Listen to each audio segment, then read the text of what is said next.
Driving back from a successful day of game hunting, and I've been telling you guys on Twitter for a while, but I want you all to know that the pack is back.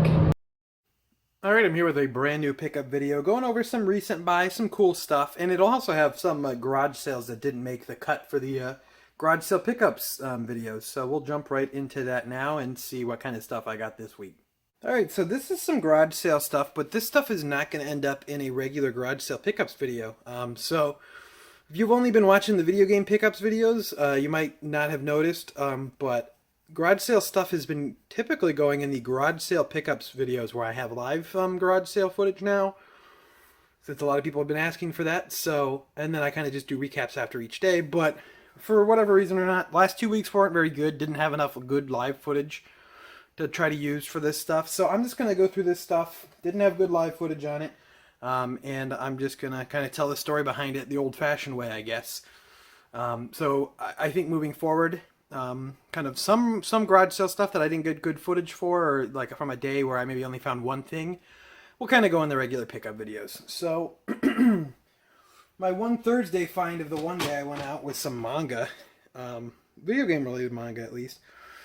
No idea that this existed. These were $2 each. I got this Suikoden 3 manga. Very strange. I really didn't know that any kind of Suikoden manga existed. Especially, I didn't know that Suikoden 3 had manga. Just, I don't know. I didn't think Suikoden 3 was very popular, but I don't, you know, I usually when people talk about Suikoden, they talk about the second game. But kind of interesting. Those are $2 each. They're kind of fun. I have a bunch of gaming manga, Ace Attorney, Kingdom Hearts, Zelda manga. So that'll be fun to just kind of add to the box of random manga. This was kind of interesting stuff here. So I found one garage sale on a Wednesday afternoon on Facebook Marketplace, and I would just kind of messaged ahead. Not trying to really snipe stuff, but I just kind of messaged the person having the sale and was like, oh, how much are your games going to be? Because something, I don't know, something about how the picture was set up was weird to me. So I didn't want to like plan my whole day around going to one sale and then have the games be ridiculous, which I'm kind of glad I did, because the games were $7 each or something like that, something weird. And then I actually checked on Facebook later, and she had reposted the listing that all the games were $8 each now. And you know, I got the only good ones, so I'm not thinking that that stuff's gonna sell. But I did get some good ones. She just invited me. She's like, "Oh, come over and we can talk prices." And I was like, "Okay, I guess." And the house was like maybe less than 10 minutes away, so it was not a big deal. I figured, I'll just go over there. But I got some good stuff here. She actually sold me this one. This was the only PlayStation 1 game she had. She actually sold me this one for $3. Tomb Raider Chronicles. Good deal on that. But the $7 each ones, I did get some good ones. Evil Dead Regeneration for Xbox. This one was complete. Good one to get. Silent Hill 4 for Xbox. Missing manual on this one, unfortunately, but still a good deal at $7 for that. And then one for my collection. I don't have this game at all, Silent Hill Homecoming.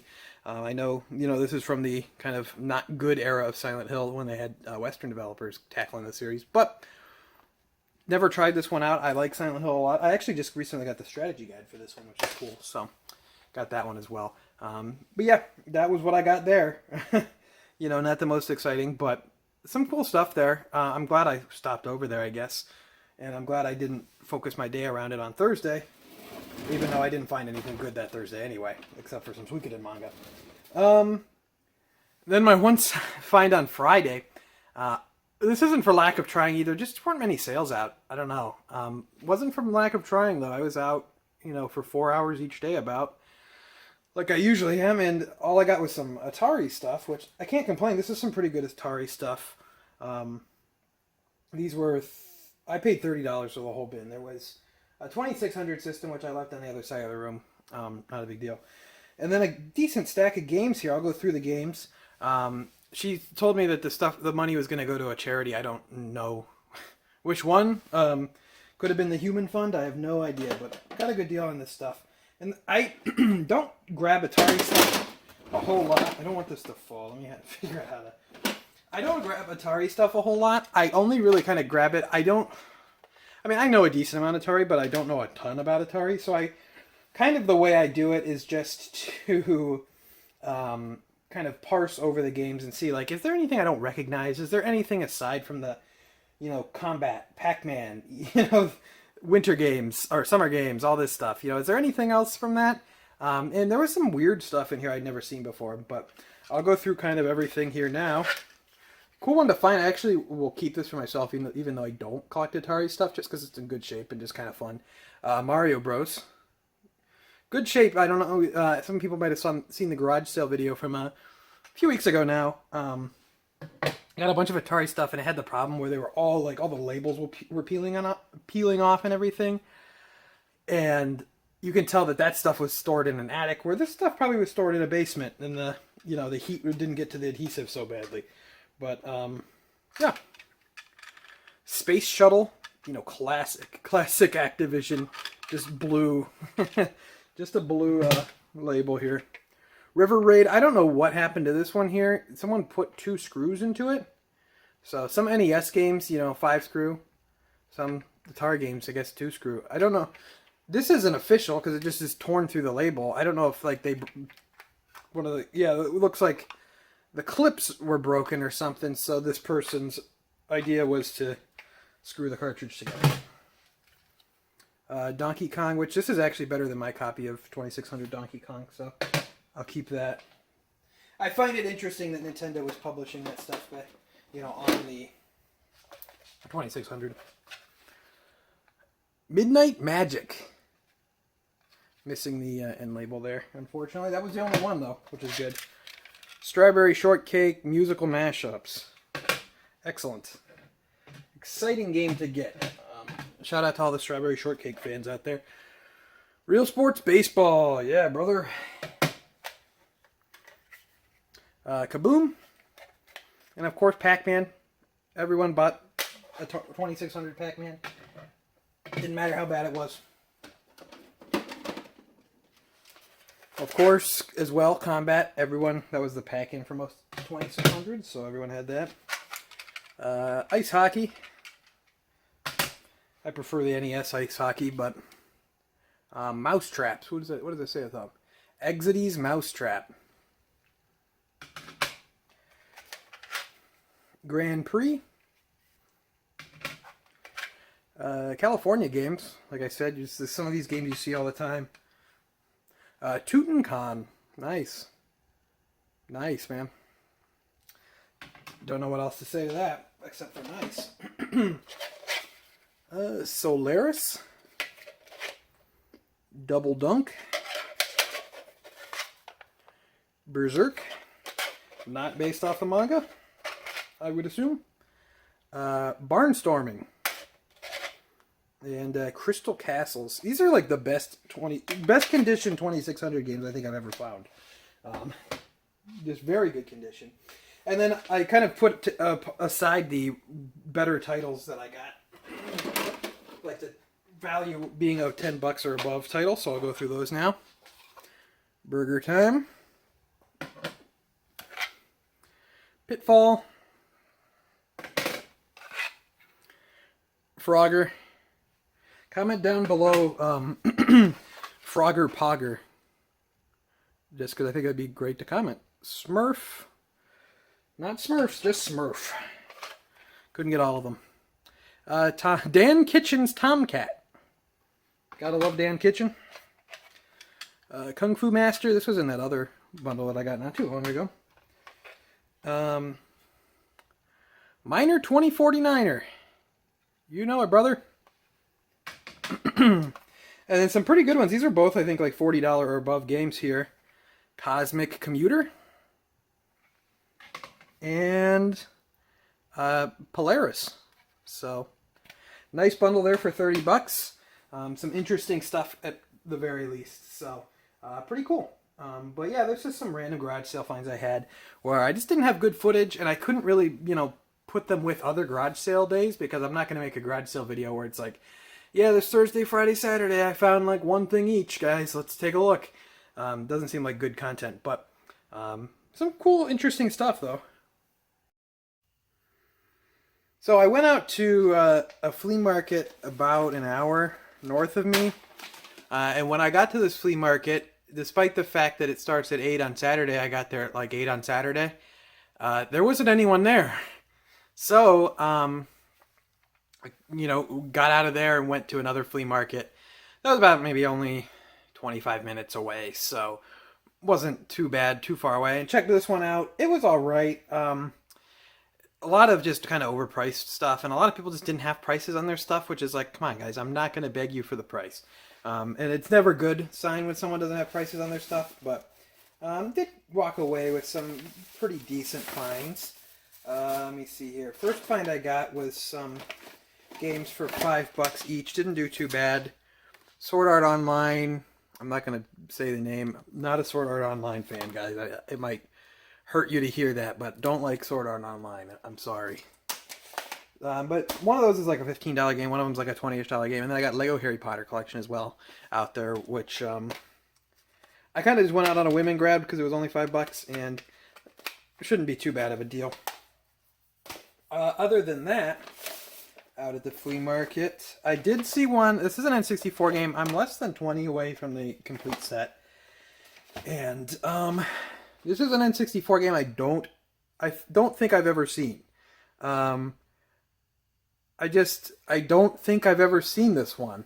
And I'm not sure if this was a Blockbuster exclusive or not, so let me know down in the comments, but I've never once seen this cartridge. Track and Field 2000, International Track and Field 2000. I've never seen it. It retails for around $25. I just decided I'd pick it up for $25 just because it's not one. It feels like one I'm going to take forever to find. So at this point, I'm like, if I can pay retail for something that I never see, I'm going to grab it. It does have the Blockbuster on it, but I'm not sure if it was Blockbuster exclusive or not. Someone will have to let me know in the comments, but not a super valuable game, but one of the rarer N64 games, at least in my experience. And then other than that, out at this flea market, I did grab some NES games. This guy had them out for $5. I think most of these are going to be new to the collection. I'll have to check. I know I already have Star Tropics, but that's a good deal for $5. I have Tengen Gauntlet here, which is, I'm not sure if I have this one or not. It's still not a bad deal for $5. Didn't have Adventures of Dino Riki. Hopefully these old video time stickers will be easy to come off. Let me know down in the comments below if you remember Video Time. I don't know if it was only in Ohio or not, but I remember seeing them around. I don't think I ever really went to one, but funny to see. Yeah, these stickers might be difficult, so we'll have to see. And then I didn't have Terminator 2, so another one to add to the NES bundle. Not a good game by any means, but oh well. And then actually at this flea market, there was like a little toy store. One of the whole pavilions was actually someone's toy store that they have there. But they had a ton of video game stuff. They had a little bit of everything. It was really cool. It was like, I wasn't thrilled with the flea market, but it was worth the trip just to check out this toy store. It was really cool. They had a lot of good stuff. They actually were running a buy one, get one 50% off sale as well while I was there. So I found a few Dreamcast games. Got a lot of Dreamcast games on this trip today. But I found a few Dreamcast games here that I did not have, which was good. Jedi Power Battles was marked at $35. And Miss Pac-Man Maze Madness was marked at $20. So I got the pair for $45. Pretty good. Under retail for both of them, so pretty good there. Yeah, really cool little store. I'm trying to think. This is Jamie's Flea Market in like Northeast Ohio. So check that out. Check out the toy store that they have there. It was pretty cool. Other than that, I started heading towards one of my local game store chains that they have in this area because I had $345 in trade credit and found a garage sale on the way and did all right there. Did pretty well for $5. They had a bunch of PC stuff, like post 2000s PC stuff, and I know a lot of that stuff needs a code in it, so I'm just not interested in that stuff. But he did have this out. He only wanted $5 for this Game Boy player for GameCube. No disc, obviously, but still not a bad deal for $5. And then picked up Eagle Flight also for $5, VR game for PS4. I know this one kind of goes for maybe 15 or so bucks, so not too bad. Oh, there's something inside, a piece of paper inside. I'm not going to dox this guy's address. It's just oh, they bought it on like Amazon. Owner bought it on Amazon from Goodwill. I just had a receipt. Okay. Finally, got to that store and used my trade credit. Ended up spending. I spent like $30 out of pocket. What was the grand total here? I got some great stuff. See what the total was. Let me see here. $374.90 was my total at this stop here. So, and I had $345. So with tax, that was with tax and everything. So I paid like a little less than $30 out of pocket. Got some cool stuff here. First of all, probably objectively the best thing I've ever bought in my life. Cartoon Carnival for the CDI. I'm going to be honest, I don't think I've once, aside from the Zelda games that you see at conventions, and like Hotel Mario you see at conventions, I don't think I've ever found a CDI game, ever. So they had this, it was only $8, so I was like, you know what? I'm going to grab this, just because it's funny. I don't have a Philips CDI. You know, God knows when I'm ever going to get one. It would have to be from a garage sale for cheap, more than likely, because I'm not going to pay too much for one, but you know what? I'm going to grab this just for the heck of it. So here I am. And then I got 4 Dreamcast games, some pretty big ones knocked off the list. So 6 Dreamcast games. I think I'm also less than 20, maybe less than 25 at least on the Dreamcast Complete Library. But I'll go through them here. What I got: Silver. This was priced at $50. These are all in good shape too. Mr. Driller, which I've never seen this one before. I mean, I knew it existed, but I've never seen this one out and about before, so it was cool. This one, I'm going to be honest, I don't know if I knew existed, and I've never seen it before. Industrial Spy Operation Espionage, so good one to add to the collection. Didn't have that one at all, and I don't think I really knew that existed. Maybe somewhere, I think I knew the title, but I'd never seen the cover before, so that was cool to see. And then the biggest one I got here was Resident Evil 2 as well, which is good to get. That's a big boy off the list as well. I actually remember getting Resident Evil 3 back in the day given to me by someone, so that was cool. But didn't have 2, so good to have. But that's it for my kind of miscellaneous pickups. Cool trip out to up further north in Ohio, and some random garage sale interesting stuff. So let me know down below what you thought, what you think of my pickups, what you've been picking up lately. Down in the comments. Leave a like if you enjoyed. Subscribe if you're not already subscribed. Follow me on Twitter at ObjoGaming. And until next time, I'd like to thank you for watching.